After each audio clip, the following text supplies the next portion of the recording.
A'udzubillahi minasyaitonirrajim. Bismillahirrahmanirrahim. Kalau kemarin kita sudah membahas tentang fiil yang sama terjemahnya, maka pada kesempatan ini insya Allah kita akan membahas mengenai isim yang sama terjemahnya. Kemarin disampaikan bahwa fiil itu adalah kata yang menunjukkan proses bekerja atau proses kerja, maka isim adalah kata yang menunjukkan benda atau kata benda ya.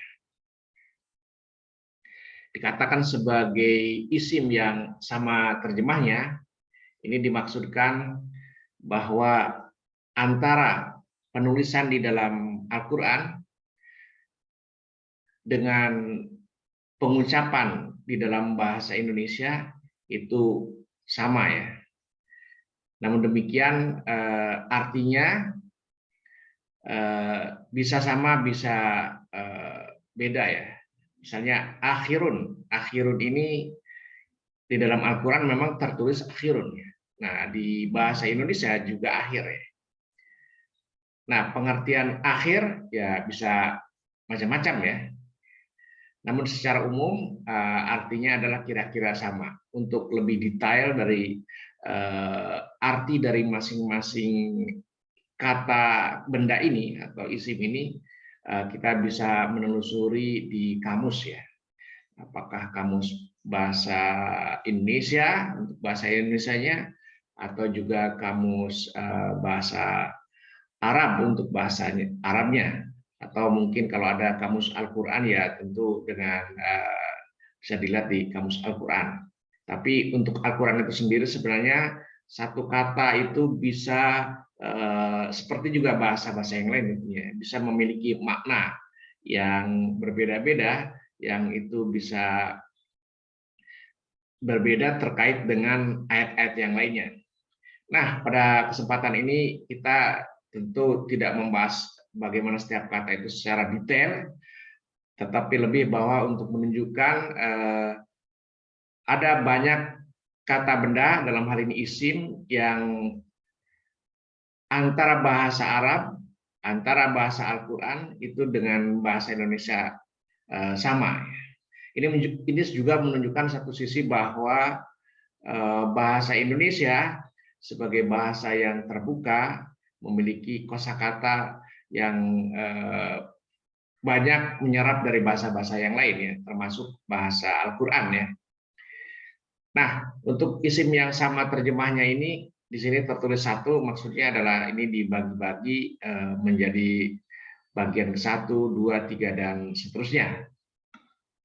Misalnya yang pertama akhirun. Nah, ini artinya akhir ya, bahasa Indonesianya. Kemudian akhiratun, ya, akhiratun akhirat.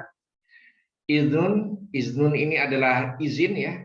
Kemarin di bahasan mengenai fiil yang sama terjemahnya kita membahas tentang azina. Azina itu mengizinkan.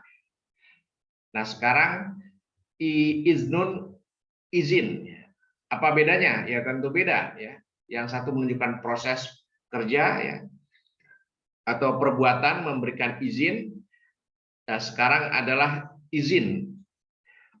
Adalah sesuatu yang diberikannya, yaitu berupa izin, dan izin ini di dalam pengelompokan jenis kata masuk ke dalam isim atau kata benda. Nanti kita bisa menyimpulkan bahwa kalau kita perhatikan hampir setiap kata misalnya di sini berakhiran un. Ini tanwin domah un ya, akhirun, akhiratun, idnun, umatun dan sebagainya.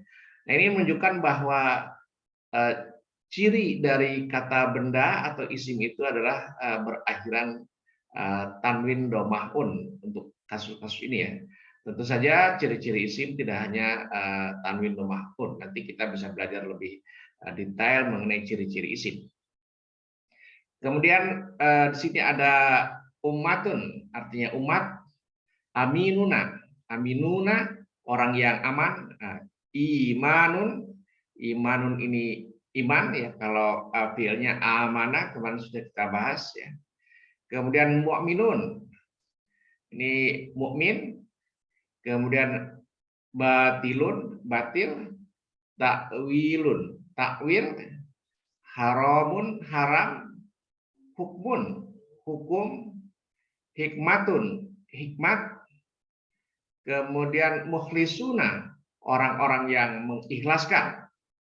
Nah, itu isim yang masuk kelompok terjemah yang sama, terjemahnya bagian ke-1. Kemudian yang bagian kedua, ini sebenarnya pembagian tuh hanya untuk memudahkan di dalam proses murojaah ya di Tamis online, karena masing-masing kelompok ini ada lagunya sendiri-sendiri. Kita tidak menggunakan itu untuk pengenalan ini, jadi kita lebih kepada kontennya atau apa saja sih yang dimaksud dengan isim yang sama terjemahnya. Nah, ini lanjutan dari yang pertama tadi, kolom pertama sebenarnya ini kan disusun berdasarkan abjad hijaiyah ya, dari alif, kemudian ba, ta, kemudian ha, kemudian yang kedua ini lanjut untuk lanjutannya dal ya, doaun doa, darajatun derajat, rahmatun rahmat, rizkun rezeki, ruhun ruh, zakatun zakat, masjidun masjid, kemudian sihrun sihir, miskinun miskin, salamun artinya selamat, muslimuna muslim, sunnatun sunnah, suratun surat, musyrikuna musyrik, kemudian syafaatun syafaat, syakurun bersyukur, syakiruna orang-orang yang bersyukur.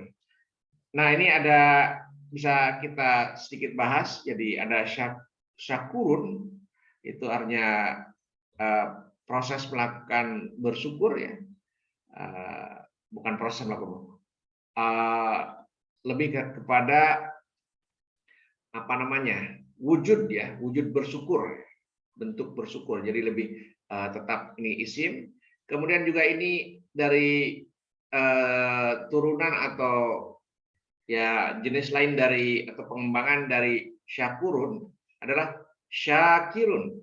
Ini orang yang bersyukur. Jadi ini lebih kepada pelakunya ya. Jadi di dalam tata bahasa Al-Qur'an kita mengenal wajan fa'ilun. Jadi ini mengikuti pola fa'ilun. Fa'ilun artinya adalah pelaku yang melakukan atau pelaku yang berbuat.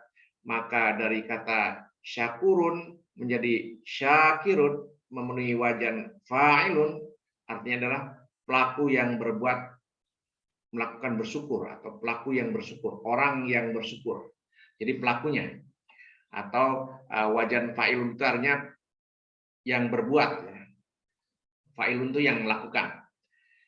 Kemudian yang berikutnya isim yang sama terjemahnya bagian ketiga. Sobrun. Sobrun ini artinya sabar, kemudian sobiruna. Nah, ini juga mengikuti wajan fa'ilun, orang yang bersabar ya. Atau kalau misalnya tadi ada apa akhiran waw dan un, ini menunjukkan bahwa pelakunya adalah orang banyak, atau pelakunya adalah banyak ya. Jamak ya. Artinya tidak hanya satu orang. Dan lebih dari dua orang ya. Jadi sobirun orang-orang yang sabar, orang-orang yang bersabar. Sohibun, sohibun sahabat, sodakotun sodakoh, solihun solih, solihuna orang-orang yang solih ya, orang-orang yang berbuat solih. Jadi orang-orang yang berbuat solih juga kata beda karena menunjukkan pada pelakunya ya, bukan pada perbuatannya. Sholatun sholat, musibatun musibah, kemudian zulmun zalim, zalimuna orang-orang yang berbuat zalim atau yang zalim, adlamu. Nah, ini isim tafdil artinya adalah lebih zalim. Jadi meskipun di sini tidak diakhiri seperti yang sudah-sudah, tapi di sini mengikuti pola af'alu. Ya. Ini artinya isim tafdil menyatakan superlatif, ya, lebih zalim dibanding dengan yang lain. Kemudian yang berikutnya adalah isim yang sama terjemahnya bagian keempat. Ya. Adlun, adil. Arabiyun, Arabiyun ini sebenarnya bergolongan Arab, kira-kira begitu. Kenapa? Ya, di sini ada ya nisbah, ya nisbahkan itu anisbatu sain ila sain, yang menisbahkan sesuatu terhadap sesuatu. Jadi sifatnya menisbatkan itu mengkelompokkan, ya kira-kira begitu. Jadi sebenarnya bukan Arab tok diterjemahkan begitu. Kalau Arab tok itu sebenarnya ada Arabun, ya, seperti lisanun Arab, ya, lisan orang-orang Arab, gitu ya, orang-orang yang tinggal di Arab. Ya. Tapi orang-orang yang tinggal di Arab itu sendiri belum tentu adalah orang Arab seluruhnya. Gitu. Ada berbagai macam suku dan sebagainya, itu nanti mungkin dikaitkan dengan sejarah atau histori. Ya. Jadi dalam hal ini Arabiyun adalah bergolongan Arab, kira-kira begitu, tapi di sini diterjemahkan sebagai Arab saja. Ma'rufun, ma'ruf, akibatun, akibat, ilmun, ilmu, alamina, alam, amalun, amal atau pekerjaan, kemudian ghaibun, yang gaib, fitnatun, cobaan, fasiqun, orang-orang fasik, fakirun, fakir, kurba, kerabat, makomun, makom, kiamatun, kiamat, kemudian kaumun, kaum, kuwatun, kuat, kitabun, kitab, kufrun, kafir, ya, atau yang kekafiran atau bersifat negatif, bersifat penolakan atau bersifat menutup diri dan sebagainya. Pengertiannya sangat banyak sekali tentang kufrun ini. Kalau di fiilnya kemarin kita sudah bahas kafaro, ya. Kafaro itu yang berlaku kafir, yang bersikap negatif, yang menutup diri dan sebagainya. Maka di sini kufrun lebih kepada sifatnya, kata bendanya, kufrun atau kekafiran, kafir. Memang di dalam Al-Quran ini ada istilah kufrun, ya. Kata kufrun itu sendiri di dalam Al-Quran itu ada sebanyak 37 kali muncul, ya. Tertulis seperti ini memang. Jadi kufrun artinya kekafiran. Kafiruna, orang-orang kafir, ini adalah isim fa'il, ya. Wajan fa'il, mengikuti wajan fa'il. Kafiruna, orang-orang kafir, kemudian kalimatun artinya kalimat. Nah, kemudian berikutnya adalah lisanun, lisan, ya. Laknatun, laknat. Kemudian mautun, maut, mayitun, mati,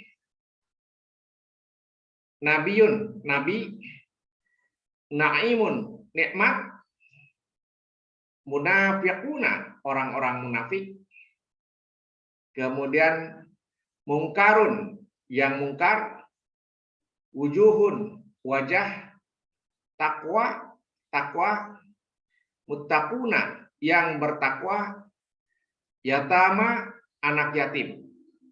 Nah, itu isim yang sama terjemahnya kelompok 5. Kemudian juga ada yang dikelompokkan sebagai isim nama yang juga sering kita dapatkan dalam Al-Quran secara berulang, ya. Misalnya Ibrahim, tentu saja ini karena ini adalah kata ganti nama, ya tentu tidak bisa diterjemahkan lain daripada Ibrahim, ya. Kalau Ibrahim, ya Ibrahim, gitu, ya. Adam, Adam juga Adam, ya. Israel, Israel ini menunjukkan bangsa, ya, kelompok manusia, Bani Israel. Kemudian Ismail, ini Nabi Ismail. Allah, tentu saja Allah, ya. Iblis, iblis, ya. Taurah ini nama kitab, kemudian Samud ini bangsa Samud ya. Jahim juga Jahim, Jin juga Jin, Jahannam, Dunya ini juga Dunya, Daudun juga ini Daud ya. Ishakun, Ishak, Syairun ini Syair, neraka Syair, Sulaimanu. Nah, Sulaimanu ini merujuk pada Nabi Sulaiman. Syaitan ini setan ya, merujuk kepada ciptaan Allah yang selalu mengganggu manusia begitu, tapi terjemahnya tetap setan ya. Pengertiannya bisa macam-macam sebenarnya setan ini ya. Kemudian Su'aib, ini Su'aib, Tur, ini Tur, Adnun, Aden ya, Arsun, Ars, kemudian ada ini Ad juga Isa, Fir'aun. Fir'aun ini kalau dalam sejarah itu merujuk kepada Raja Ramses ya. Di dalam Al-Quran disebut sebagai Fir'aun ya. Orang yang menghambat proses dakwah atau raja, bukan bangsa ya, rezim katakan begitu, yang menghambat proses dakwah Nabi Musa waktu itu. Quranun ini sebenarnya artinya adalah bacaan ya, tapi kalau kita kasih alif lam menjadi definitif, yang maksudnya adalah Quran. Tentu saja dalam hal ini adalah yang dimaksud Quran ini adalah Al-Quran ya. Kuro ya, Kuro itu Makkah, Lut ini bangsa Lut ya. Jadi ini nama tempat ya, Kuro yang tidak lain adalah Makkah. Kemudian Lut, bangsa Lut, Madinah, Madian, Maryam ini Maryam merujuk kepada Siti Maryam. Masihun, Al-Masih ini merujuk kepada Nabi Isa ya. Malakun, ya ini raja maksudnya penguasa. Musa, Nabi Musa. Injil, Nasoro ini kaum Nasrani ya. Nuhun, Nabi Nuh. Harun, Nabi Harun. Yusuf, Nabi Yusuf. Yakub, Nabi Yakub. Nah, kalau kita perhatikan dari isim-isim nama ini tidak ada nama Muhammad di sini ya. Padahal ada salah satu surat di dalam Al-Quran yang diberi nama Muhammad, tapi secara di dalam ayat ya Muhammad itu sendiri jarang disebut. Mungkin kalaupun ada, saya sendiri belum mencari seberapa banyak ya. Tapi tentunya ada dalam Al-Quran ya. Yang sering diulang. Jadi ini adalah isim-isim nama yang sering diulang di dalam Al-Quran ya. Kita melihat bahwa tidak ada Nabi Muhammad di sini, yang justru ada adalah Nabi Ibrahim, Adam, bahkan Israel atau Isa, atau juga Harun dan sebagainya, Musa termasuk, dan yang lain-lainnya, nabi-nabi yang lain ya. Nah, ini menunjukkan bahwa satu sisi kita bisa barangkali menyimpulkan sementara, karena memang perlu dikaji lebih lanjut lagi, bahwa